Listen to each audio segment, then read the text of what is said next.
There are so many lies here. I don't know which to tackle first. The reality is that we are here because of the very things you guys are doing in this moment. You refuse to engage in any sort of intelligent dialogue or debate. You just name call. We're bigots. We're racist. This is exactly how we got here. This kind of othering, this kind of demonization. What happens when commentators who spent years dismissing the deaths of Black Americans suddenly demand compassion the moment one of their own becomes the subject of harsh commentary? The answer is immediate outrage. In this exchange on Piers Morgan Uncensored, YouTuber The Amazing Lucas turns the conservative media's own style of provocation back on them while discussing Charlie Kirk's death. The reaction is instant. Piers Morgan and Jillian Michaels condemn the tone, appeal to basic decency, and insist that tragedy should never become entertainment. But that is precisely the contradiction Lucas forces into the open. For years, right-wing personalities built audiences by treating the deaths of George Floyd, Trayvon Martin, Breonna Taylor, and Tamir Rice with ridicule, contempt, or calculated indifference. Black communities were told to toughen up, stop taking offense, and accept cruelty as political humor.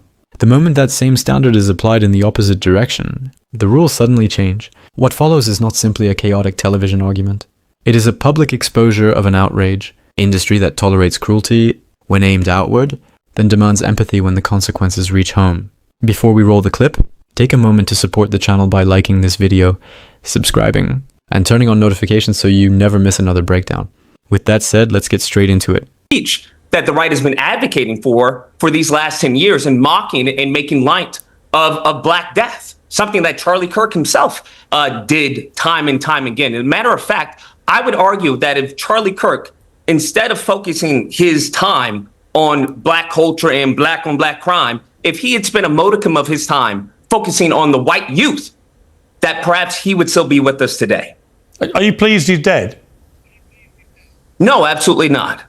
So how did you feel about his murder? I don't think. How did you feel about his murder? How do I feel about his murder? Yeah.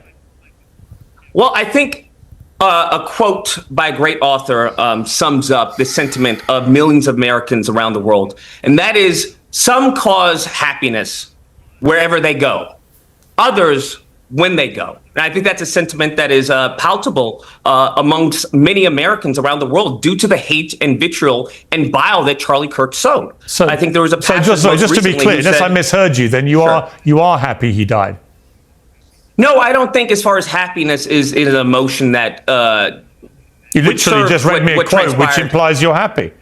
You talked about some people's death bring happiness.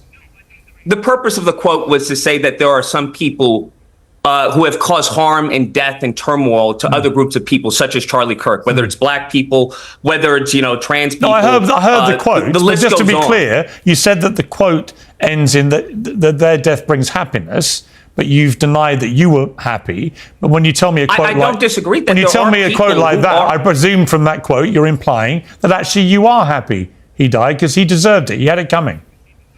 No, not at all. I don't think those are ever words that I've ever mentioned verbatim ever. I think there is a sentiment that when someone who lives their life in evil and wickedness, according to the scripture, the power of life and death is in your tongue. And the hate and the vile and the venom that he spewed, I don't know what to tell you. As the scripture says, as he professed, you live by the sword, you die by the sword.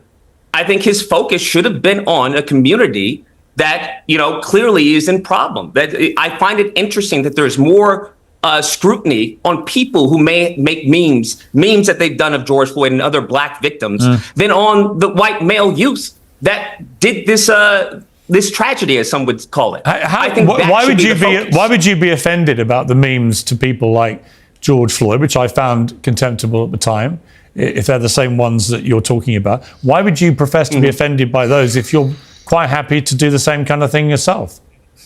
I think the point that I'm making by the means that I'm putting out, which clearly has caused outrage and triggering, I find it a bit hypocritical that the people for years who said fuck your feelings are now overwhelmed with feelings at the moment. But the point that I was making was to point out the hypocrisy that the right has on a variety and myriad of issues, as we just saw with Pam Bondi on the freedom of speech. I think the issue is that they have scapegoated people like Pam Bondi for what is the crime of Donald Trump. The same thing they did with Anthony Fauci. We saw this when it came to the Second Amendment.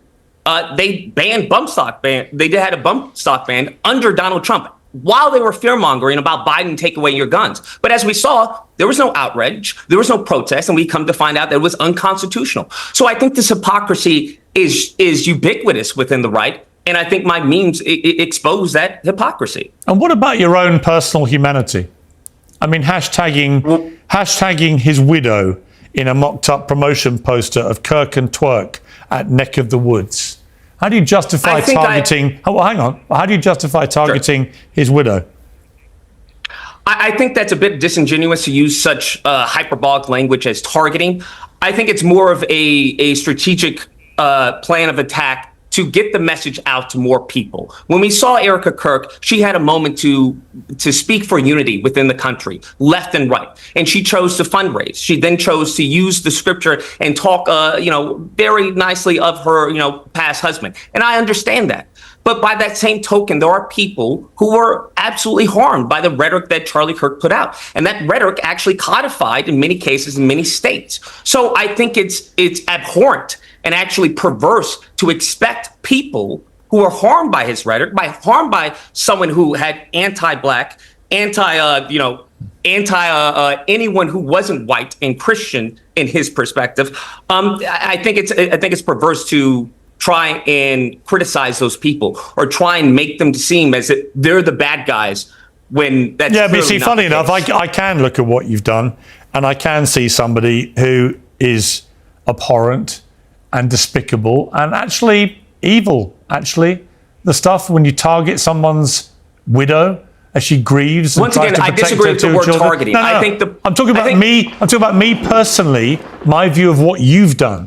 I don't care about your motivation in terms of other people's inappropriate memes, many of which I may well agree with you about. But that doesn't mean that I then go and do it myself or worse, because that makes me even more inhuman and abhorrent, and by your definition, I disagree. I think there's evil. a point, I know you disagree. I'm just telling you. When it comes to Republicans, when it comes to conservatives, they have to see. I've let you have your say. I think I'm a mirror I've let you have of your what say. they have shown. I'll let you have your say. If they don't like what they see, then they should actually detour from their wicked path. I'm using your own justification to tell you what I think of you and what you've done. All right? That's my free speech at work. Let me bring in Jillian Michaels. Agree. I mean, Jillian, look, I saw Brian there nodding to some of what he was hearing there, not all, to be clear, but nodding to some of it about the hypocrisy which Lucas claims he is exposing with this stuff. What is your view of what he's said? I find this exceptionally sad because, Lucas, you talk about how hurt you were and how offended you were by such despicable things, and then you became the thing that you found the most repulsive, which is alarming, and as I mentioned, deeply saddening. I would be more than happy to litigate some of Charlie's positions for you. I don't think I need any litigation from a woman who tried to downplay slavery, who tried to all lives matter slavery after she purchased a black child. That's what I would argue. I don't think you need to as far as litigate anything. Would you like to discuss it? Okay. Because the reality of the situation is that what I gave you, whether you like it or not, is a fact from the 1860 census. And the point is not to downplay slavery. It is actually a bastardization of actual history. What you cited was inaccurate. You can actually look it up. I don't know if you did. I doubt you do your due diligence. You clearly did not, because in that study that you're citing, in the study that I'm discussing it right now, in the study that you're citing, it takes into account not only the slaves, it takes into account the northern states and the southern states. So to try and implement or to say this all lives matter when it comes to slavery, which is abhorrent and in extreme contradiction to American history, especially in this country as chattel slavery as Black Americans, is abhorrent and perverse, especially you, who is the mother of a Black child, who she purchased. Right.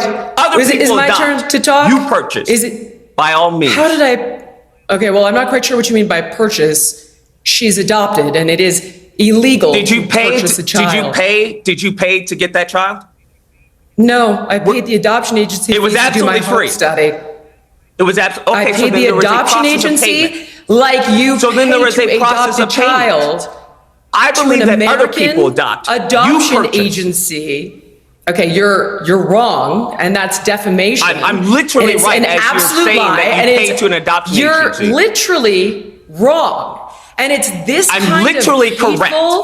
You know what you are. You know what you are, I think Lucas. what's hateful is you downplaying Hang on, let me slavery. jump in That's here. what I think is Let me hateful. jump in I here, didn't actually Lucas. downplay Let me jump in slavery. here, Lucas. That's it seems to literally me what you did. Seems to me, Lucas, you've decided to be just as offensive as you want to be. You're now attacking people who adopt children, which is one of the most selfless things that any human being could do, actually. This is literally what the right did to Dave Rubin, is it not? Fine, but what you're doing is just trying to be as offensive as possible whilst masquerading under this umbrella of, well, everybody else is offensive, so that's why I'm doing it, to expose Not all at the all, and I hypocrisy. think if that's But what I'm Gillian giving is off, I right. apologize Gillian is sincerely. right What that I'm actually merely trying to you do have descended. is create you a have, better the world. way you've What just I'm gone trying to after do is to Gillian. unify You know what, people. Lucas? The Stop only way talking. we can unify people Stop is for talking. people to understand the Stop harms that they've talking. done. You have targeted Gillian for adopting a child. That is despicable. Let me bring in Riley I Gaines. targeted Jillian for adopting a black child after she downplayed slavery, which Right. I think is contradictory. Fine. You attacked her for adopting a child. I mean, let's not 14 years misconstrue ago. my words that I'm So- saying. Oh, I heard your words. Let me Yeah, bring in. I Let me did bring too, in. Lucas. Let me bring in Riley. You're misinterpreting Let me it. bring in Riley Gaines here. Sure, buddy. Riley, you've been waiting patiently.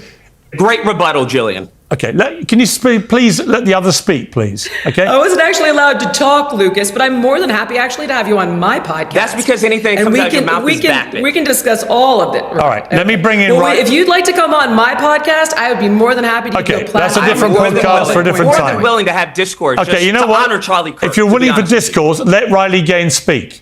Riley, Absolutely. what is your view of what you've been hearing? I mean, honestly, like it makes me feel tearful. Like I have experienced all of the emotions over the past week. It has been to the day 7 days. I think initially starting with total shock and disbelief and honestly confusion. I've been so blessed in my life to not have been surrounded by death much in my family. I haven't lost really anyone close to me. Charlie was a friend, a mentor of mine. He's who ultimately I attribute to giving me my voice, the platform that I have. I attribute that to Turning Point USA, to Charlie Kirk.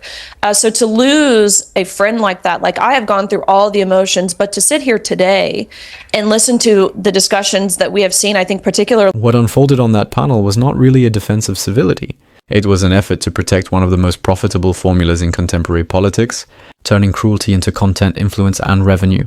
To understand the reaction, you have to look beyond the argument itself. For years, conservative media organizations, among them heavily financed groups such as Charlie Kirk's, Turning Point USA, expanded their audiences by reducing the deaths of black and working class Americans to material for ridicule. The suffering surrounding George Floyd, Trayvon Martin, and Breonna Taylor was repeatedly treated as entertainment, while the communities affected were told they were overreacting and needed to toughen up. That ecosystem is often presented as spontaneous grassroots anger, but it functions more like a professionally funded political industry. Wealthy donors continue supporting this style of downward-directed hostility because it keeps ordinary people focused on one another. As long as working Americans remain divided by racial resentment and consumed by battles over deliberately offensive online content, their attention stays away from the people with the greatest economic power. They fight across the social divide instead of confronting the wealthy interests benefiting from their frustration. The arrangement only works if power is allowed to move in one direction. Those at the top can impose financial hardship, humiliation, and cruelty on everyone below them, while the people absorbing the damage are expected to remain calm, respectful, and endlessly forgiving. That is what makes this exchange so revealing. The moment a working class commentator like the amazing Lucas turns the establishment's own style of ruthless humor back toward them, the entire performance begins to collapse. Jillian Michaels, who has faced criticism for minimizing parts of America's history with slavery, immediately points to her adopted black child when challenged over the contradiction. Piers Morgan, whose platform has repeatedly rewarded aggressive right-wing personalities, suddenly assumes the role of moral referee. Both demand sensitivity, restraint, and respect, the instant the same harsh standards they tolerate elsewhere are applied to their side. That reaction also serves a larger purpose. The political class needs the public consumed by arguments over tone, because its economic agenda is much harder to defend. While cable panels focus on whether a YouTuber crossed a line, the wealthy interests behind those institutions continue pursuing policies that shift enormous costs onto ordinary Americans. A recent congressional budget office estimate projected that permanently extending major tax provisions would increase federal deficits by roughly $4.6 trillion over the following decade. That is the real transaction taking place. Trillions in additional debt are pushed onto the public while highly paid media figures keep viewers occupied with manufactured cultural conflict. Working communities are expected to remain courteous as their economic security is weakened around them. But once people refuse to follow those one-sided rules of respectability, the establishment's claim to moral authority disappears almost immediately,